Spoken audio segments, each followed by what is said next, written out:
VIVO's latest flagship phone fixes many of the issues that most of us had with its predecessor. But is that enough? Here in Tech Factuala, we provide you with fantastic ideas on how product development is applied in future tech and new gadgets. In addition, we feature honest reviews about the latest tech and gadgets that will help you decide where you should spend your money on. VIVO thinks it has the most excellent smartphone in the business, and the findings of its camera system offer some truth to that claim.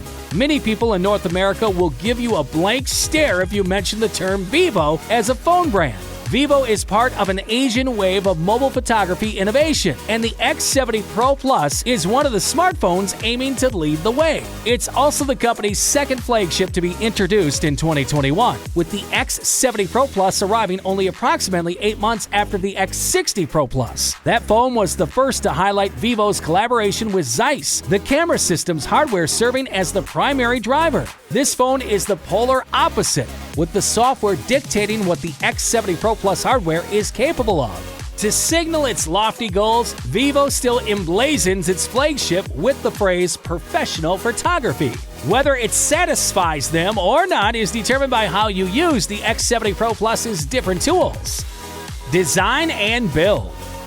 VIVO went bigger with this phone, increasing the size of the AMOLED screen to 6.78 inches, making it taller and wider than its predecessor. In addition, the screen's resolution is increased by 2K to 3200 by 1440, addressing a limitation from the X60 Pro Plus. It doesn't hurt to have a peak brightness of 1500 nits and screen refresh rates of 60 or 120 Hz, which can be done automatically via the Smart Switch option. Interestingly, the business chose a matte finish on the back instead of the X60 Pro Plus's faux vegan leather. Furthermore, it comes with a thin bumper case with a textured leather style in the package for added protection. It's not particularly tough, but it does hide the rear camera bump from being completely exposed. Finally, VIVO added wireless charging to the phone, a feature that was absent on the X60 Pro Plus. The same Snapdragon 888 processor powers the X70 Pro Plus, the X70, and it has the same 12 GB of RAM and 256 GB of storage as my evaluation model.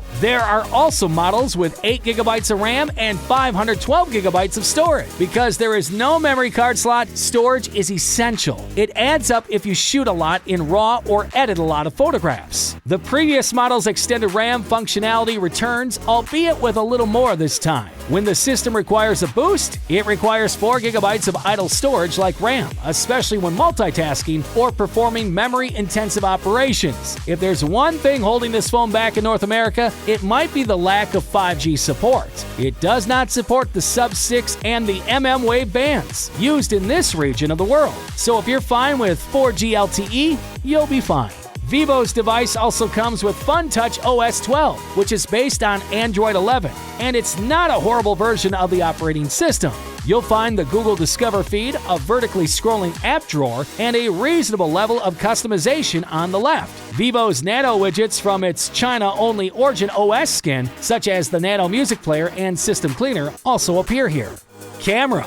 VIVO places a premium on software calculation as a technique of producing better photos. That's not just due to the plethora of shooting modes and settings available to begin with. On the X70 Pro Plus, it's also due to how VIVO wants its chipset to render those photographs once they've been captured. VIVO's engineers sensibly did not bind any better computation to the camera's AI scene optimization, a mode that, in some cases, does more harm than benefits.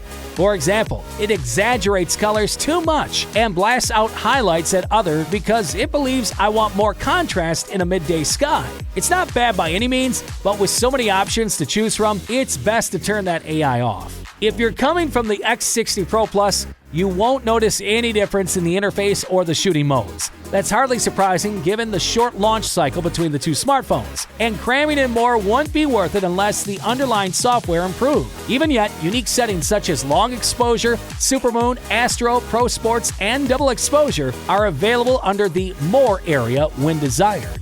Zeiss has never been evident on the software front, but it now contributes 4 class of bokeh effects to the portrait mode: Biotar, Sonar, Planar, and Distagon. These are in addition to the start with a more natural look, which is a better way to start given the superior sensor on that 12-megapixel telephoto portrait lens. The camera configuration is comparable to the previous phone, except the 32 megapixels 2x telephoto camera has been replaced with a 12-megapixel 2x shooter with OIS. Otherwise, the Samsung ISOCELL GN1 primary camera, a 48-megapixel IMX 598 ultra-wide camera with micro gimbal stabilization, and an 8-megapixel 5x periscope lens remain. In addition, the use of high transmittance glass lenses and Zeiss's T-lens coating, according to the manufacturer, should result in less lens flare. Finally, the new phone includes a proprietary V1 imaging chip designed to minimize noise and enhance efficiency. Images taken with the primary camera have an excellent blend of rich and realistic colors, never excessive during my time with the device. There is also a pleasantly wide dynamic range here,